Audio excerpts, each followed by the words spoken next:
মিনিকিটের বীজ ধান বোয়ানোর দিন ফেসানো যাওয়ার সত্ত্বেও আমাদের 595কে হঠাৎ আমাদের দিলকি ধারকানকে দিয়ে টেনে তুলতে হলো কেন?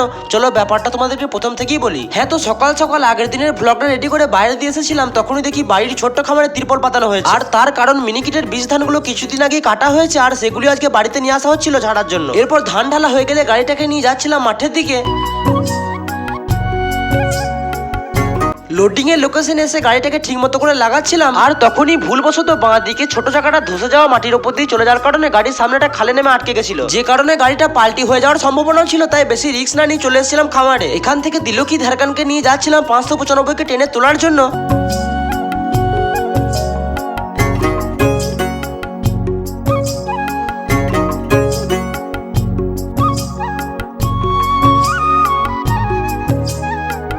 লোকেশনে এসে রসা বাঁধাবাঁধি করে খুবই সাবধানের সাথে গাড়িটা টেনে তোলা হচ্ছিল।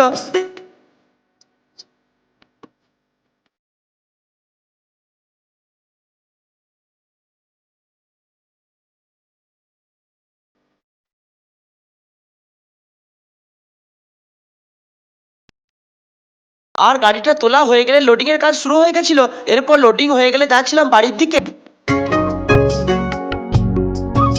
বাড়ি আসতে দেখলাম আগের টিপে আনা ধানগুলো ঝাড়ার কাজ চলছে। এরপর ধান ঢেলে 595 যাচ্ছিল ধান লোডে। এদিকে বন্ধুরা চুল কাটতে যাচ্ছিল, আর আমি ওদের সাথে যেতে যেতে আজকে মিনি ব্লগটা শেষ করলাম। আর যেতে যেতে এরকমই মিনি ব্লগ দেখার জন্য আইডিটিকে ফলো অথবা চ্যানেলটিকে সাবস্ক্রাইব করে পাশে থেকো। দেখা হচ্ছে পরবর্তী ব্লগে।